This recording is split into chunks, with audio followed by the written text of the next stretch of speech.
രവിശങ്കറിന്റെ ഹൃദയത്തിൽ കുട്ടിക്കാലം മുതലേ പതിഞ്ഞുപോയൊരു പേരാണ് റീമ. ഓർമ്മ വെച്ച നാൾ മുതൽ ഈ നിമിഷം വരെ അവന്റെ മനസ്സിൽ ഒളിച്ചിരിക്കുന്ന വ്യക്തി അവളാണ്. ഗ്രാമത്തിലെ ചെറിയ വീട്ടിൽ നിന്നും നഗരത്തിന്റെ തിരക്കുള്ള തെരുവിലെ മുറിയിൽ വരെ ആ പേര് അവനെ പിന്തുടർന്നിരുന്നു. പുതിയ നഗരത്തിലേക്ക് വന്നപ്പോൾ ആരും അവനെ തിരിച്ചറിഞ്ഞില്ല. അവനൊരു മധ്യവയസ്കനായി മാറിയിരുന്നു. ദാരിദ്ര്യം മൂലം ചെലവ് ചുരുങ്ങിയ ജീവിതമായിരുന്നു അവന്റേതെങ്കിലും സന്തോഷം നിറഞ്ഞതായിരുന്നു. എന്നിട്ടും രാത്രികളിൽ അവൻ സഞ്ചരിക്കുന്ന വഴികളിലൊക്കെ അവൻ അവളെ തേടി, അവന്റെ റീമയെ. ഹോട്ടലുകളിലും തെരുവുകളിലെ തമിഴ് വീടുകളിലും അവൻ അവളെ തേടി അലഞ്ഞു. റീമ എന്ന പേരിലുള്ള എല്ലാ പെൺകുട്ടികളെയും അവൻ നോട്ടമിട്ടിരുന്നു. അതിൽ സ്കൂളിൽ പഠിക്കുന്ന കുട്ടികളും കോളേജ് കുമാരികളും വീട്ടമ്മമാരും ഉണ്ടായിരുന്നു. എവിടെയെങ്കിലും റീമ എന്ന പേര് കേൾക്കുമ്പോഴൊക്കെ അവന്റെ സപ്തനാഡികളും തളർന്നു പോകും. പിന്നെ അവരുടെ പിന്നാലെ പോകും. നഗരത്തിലെ ആളുകളെ നടുക്കിയ 2-3 കൊലപാതകങ്ങൾ നടന്നു. രാത്രികളിൽ റീമ എന്നു പേരുള്ള സ്ത്രീകളുടെ പെട്ടെന്നുള്ള അപ്രത്യക്ഷമാകൽ അവരെ പിന്നീട് മരിച്ച നിലയിൽ കണ്ടെത്തപ്പെടുന്നു. സംഭവം നടന്ന സ്ഥലത്തെ ചുവരുകളിൽ അവളെ ഞാൻ കണ്ടെത്തി എന്ന വാക്കുകൾ പ്രത്യക്ഷപ്പെടുക. ഡിവൈഎസ്പി വർഷയാണ് പുതിയ അന്വേഷണ ഉദ്യോഗസ്ഥ. കർമ്മനിരതയാണ് വർഷ മേഡം. കാഴ്ചയിൽ ശാലീനയായിരുന്നുവെങ്കിലും ജോലിയിൽ വളരെ മിടുക്കിയായിരുന്നു. പോലീസിലെ പഴയ ക്രൈം രേഖകൾ മേഡം പഠിക്കാൻ തുടങ്ങി. എല്ലാ മരണത്തിലും ഒരു സമാന രീതിയുണ്ടെന്നും നിഗൂഢമായ രീതിയുണ്ടെന്നും അവർ കണ്ടെത്തി. അതൊരു സൈക്കോ കില്ലറാകാം. എല്ലാ ഇരകളുടെയും ജീവിതത്തിൽ പൊതുവായ ചില കാര്യങ്ങളുണ്ടായിരുന്നു. എല്ലാവരുടെയും പേര് റീമ എന്നായിരുന്നു. രാത്രി സമയത്ത് ഒറ്റയ്ക്ക് പുറത്തു പോയപ്പോഴാണ് അവരെ കാണാതായത്. എല്ലാ സംഭവങ്ങളിലും ഒരേ രീതി: കഴുത്ത് ഞെരിച്ച് കൊലപ്പെടുത്തുക. കൊല്ലപ്പെട്ടവരുടെ ഡയറി, ഫോട്ടോകൾ, അവരയച്ച ഫോൺ സന്ദേശങ്ങൾ എല്ലാം പോലീസ് പരിശോധിച്ചു. ഇവരെയൊന്നും പരസ്പരം ബന്ധിപ്പിക്കുന്ന വേറെ ഒന്നും കണ്ടെത്താൻ പോലീസിന് കഴിഞ്ഞില്ല. പ്രതിയുടെ ഒരു മനഃശാസ്ത്ര പ്രൊഫൈൽ തയ്യാറാക്കാനായി വർഷാമ്മയുടെ ഒരു സൈക്കോളജിസ്റ്റിനെ കൺസൾട്ട് ചെയ്തു. ഡോക്ടർ വിനയ. ഒരു പേരിനോടുള്ള കില്ലറുടെ ആധിപത്യം. ആ പേരുള്ളവരെ ഈ മനോരോഗി ഒരു പ്രതീകമായി കാണുന്നു. ആ പേരാണ് ഇവിടുത്തെ ക്രൈമിന്റെ പ്രധാന കാരണം. പിന്നെ ആ പേരുകാരിയെ നശിപ്പിക്കാനുള്ള ശ്രമമാണ് പ്രതി നടത്തുന്നത്. ഡോക്ടർ വിനയുടെ അഭിപ്രായത്തിൽ റീമ എന്ന പേര് അയാൾക്ക് ഒബ്സഷനായി മാറിക്കാണും. പോലീസിന്റെ അന്വേഷണം വ്യാപകമായി നടന്നു. നഗരത്തിൽ റീമ എന്നു പേരുള്ള സ്ത്രീകളുടെ ലിസ്റ്റ് ശേഖരിച്ച് പരിശോധിച്ചു. അവരുടെ മൊബൈൽ കോളുകൾ, അവർ സഞ്ചരിക്കുന്ന സ്ഥലങ്ങൾ, അവിടുത്തെ ക്യാമറകളിലെ ദൃശ്യങ്ങൾ എന്നിവയും പരിശോധിച്ചു.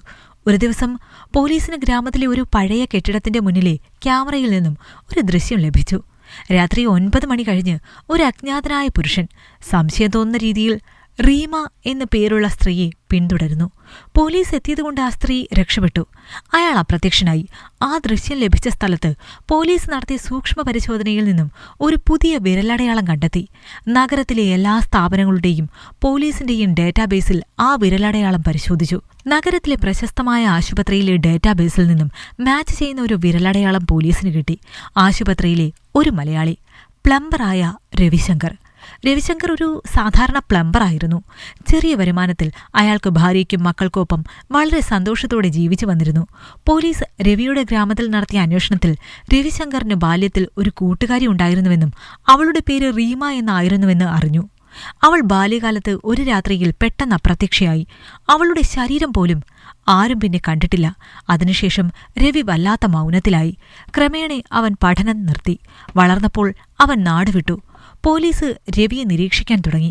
രവിയുടെ പരിചയക്കാരായ ആളുകളെ ചോദ്യം ചെയ്തു. ബാങ്ക് ഇടപാടുകൾ പരിശോധിച്ചു. അവന്റെ ജോലിസ്ഥലം, വീട്, എല്ലായിടത്തും പരിശോധന നടത്തി. രവി ഇപ്പോഴും പഴയ ഡയറിയിൽ നിന്നും ഒരു ഫോട്ടോ എടുത്ത് നോക്കാറുണ്ടെന്നും അപ്പോഴൊക്കെ അവളുടെ ശബ്ദം അവൻ കേൾക്കാറുണ്ടെന്നും രവിയുടെ ഭാര്യ പറഞ്ഞു. ബാധ ഒഴിപ്പിക്കാൻ മന്ത്രവാദിയെ കണ്ടിരുന്നുവെന്നും രവിയുടെ ഭാര്യ രഹസ്യമായി പോലീസിനോട് പറഞ്ഞു. ഒരു രാത്രി രവിശങ്കർ വീട്ടിൽ നിന്നും പുറത്തിറങ്ങി. അവനെ നിരീക്ഷിക്കാൻ നിന്ന പോലീസുകാരൻ അവനറിയാതെ പിന്തുടർന്നു. ഒരു പുതിയ റീമയെ കാണാനായി പിറകെ പോയി. അവരൊരു ബാങ്ക് ഉദ്യോഗസ്ഥ. അവർ തന്റെ അമ്മയ്ക്ക് അടിയന്തരമായി വേണ്ട മരുന്നുകൾ വാങ്ങാൻ പോയതാണ്. അവർ മരുന്ന് വാങ്ങി പെട്ടെന്ന് വീട്ടിലേക്ക് മടങ്ങി. അവരുടെ വീടിന് മുന്നിൽ നിന്ന് രവിശങ്കർ പിറുപിറുക്കുന്നത് പോലീസുകാരൻ കേട്ടു. ഇവൾ എന്റെ റീമയല്ല. പിന്നീട് രവി ആ വീടിന്റെ പരിസരങ്ങളിൽ കറങ്ങി നടന്നു. ഒരു രാത്രിയിൽ റീമയുടെ അമ്മയ്ക്ക് ദീനം കൂടി അവരെ മെഡിക്കൽ കോളേജിൽ അഡ്മിറ്റാക്കി. രവി വീണ്ടും മെഡിക്കൽ കോളേജ് വരെ റീമയെ പിന്തുടർന്നു. ഇരുട്ടിൽ ആകാശത്തേക്ക് നോക്കി അവൻ വിളിച്ചു പറഞ്ഞു, അവൾ എന്റെ റീമയാണ്. എനിക്കവളെ തിരികെ കൊണ്ടുപോകണം. വഴിയിൽ നിന്ന് ആളുകൾ ഒരു ഭ്രാന്തനെ പോലെ രവിയെ തുറച്ചു നോക്കി. താമസിയാതെ അവനെ പോലീസ് അറസ്റ്റ് ചെയ്തു. 7ാം ക്ലാസ്സിൽ വെച്ച് രവിയുടെ കൂട്ടുകാരി റീമയ്ക്ക് എന്താണ് പറ്റിയത്? വർഷാമേടൻ രവിയെ ചോദ്യം ചെയ്തു. എനിക്ക് അവളെ വലിയ ഇഷ്ടമായിരുന്നു. ഞാൻ അവളോട് പറഞ്ഞതാണ്, രാത്രിയിൽ വള്ളത്തിൽ അക്കരെ പോയിട്ട് പുലരും മുമ്പ് നമുക്ക് മടങ്ങി വരാമെന്ന്. പക്ഷേ അവൾ കേട്ടില്ല. ഞാൻ കയ്യിൽ പിടിച്ച് കയറ്റിയതും അവൾ വള്ളത്തിൽ നിന്നും എടുത്തു ചാടി. പുഴയിൽ നല്ല ഒഴുക്കായിരുന്നു. അവൾ നീന്തി രക്ഷപ്പെട്ടു. ഒരുപക്ഷേ റീമ മരിച്ചുപോയെങ്കിലോ? വെള്ളത്തിൽ ചാടിയപ്പോൾ ചെളിയിൽ പുതഞ്ഞ് ശ്വാസം കിട്ടാതെ ചിലപ്പോൾ മരിച്ചു കാണും. കോടതിയിൽ കേസിന്റെ വിചാരണ നീണ്ടുപോയി. ആളുകൾ ആകാംക്ഷയോടെ കോടതിയിൽ തടിച്ചുകൂടി. രവിക്ക് ആജീവനാന്ത തടവ് ശിക്ഷ വിധിക്കപ്പെട്ടു. കോടതി വിധിയിൽ എടുത്തു പറഞ്ഞൊരു കാര്യം ലളിതമായിരുന്നു. പേരുകൾക്കും വ്യക്തികൾക്കും മനുഷ്യരുടെ ജീവിതങ്ങളിൽ വലിയ സ്വാധീനമുണ്ട്. വർഷാമേടൻ ഡോക്ടർ വിനയുമായി ചേർന്ന് രവിശങ്കറിനെ ജയിലിൽ പോയി കണ്ടു. അയാൾ സൗമ്യനും ശാന്തനുമായിരുന്നു. അയാൾക്ക് തെറ്റുകൾ ബോധ്യം വന്നതിൽ സന്തോഷിച്ച് അവർ ജയിലിൽ നിന്നും മടങ്ങാനൊരുങ്ങി. എന്റെ റീമ ഇവിടെ എവിടെയോ ഉണ്ട്. ഞാൻ പുറത്തിറങ്ങി അവളെ കണ്ടുപിടിച്ചിരിക്കും. രവിശങ്കർ ജഡ്ജിയോട് റീമ മരിച്ചെന്ന് പറഞ്ഞത് എന്തിനാണ്? വക്കീൽ പറഞ്ഞിട്ട്, അല്ലെങ്കിൽ എന്നെ മാനസിക ചികിത്സയ്ക്ക് പറഞ്ഞുവിടും. പിന്നെ എനിക്കെൻ്റെ തലയിൽ നിന്നും റീമയുടെ ശബ്ദം കേൾക്കാൻ സാധിക്കില്ല. മരിക്കുന്നതുവരെ അവൾ എൻ്റെ ഒപ്പം വേണം, എൻ്റെ മാത്രം റീമ. അപ്പോ റീമ ജീവനോടെയുണ്ടെന്ന് രവി ഇപ്പോഴും വിചാരിക്കുന്നുണ്ടോ? അതേയെന്ന് രവി തലയാട്ടി. ഡോക്ടർ വിനയ രവിശങ്കറിന് നല്ലൊരു ചികിത്സ ഏർപ്പാടാക്കാൻ ശ്രമിച്ചെങ്കിലും നിയമപരമായ കുറേ കടമ്പകൾ കാരണം അവർക്കത് സാധിച്ചില്ല. ഡോക്ടർ വിനയ പിന്നീട് രവിശങ്കറിന്റെ കാര്യം മറന്നേപോയി. വർഷങ്ങൾക്ക് ശേഷം ഡോക്ടർ വിനയ ജോലിയിൽ നിന്ന് വിരമിച്ച് വിശ്രമജീവിതം ആരംഭിച്ചു. പതിവ് പോലെ പ്രഭാതം നടത്ത കഴിഞ്ഞ് വിശ്രമിക്കുമ്പോഴാണ് വിനയയ്ക്ക് SP ആയ വർഷയുടെ ഫോൺ വരുന്നത്. ഡോക്ടർ അറിഞ്ഞോ?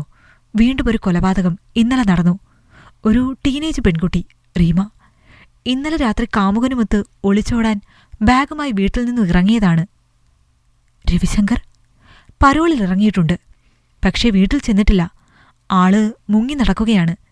ഇനിയും കൊലപാതകങ്ങൾ ആവർത്തിക്കാൻ സാധ്യതയുണ്ട്. റീമമാരുടെ ലിസ്റ്റെടുത്ത് അവരെ കാര്യമറിയിക്കുക. അതൊക്കെ അറിയിച്ചു.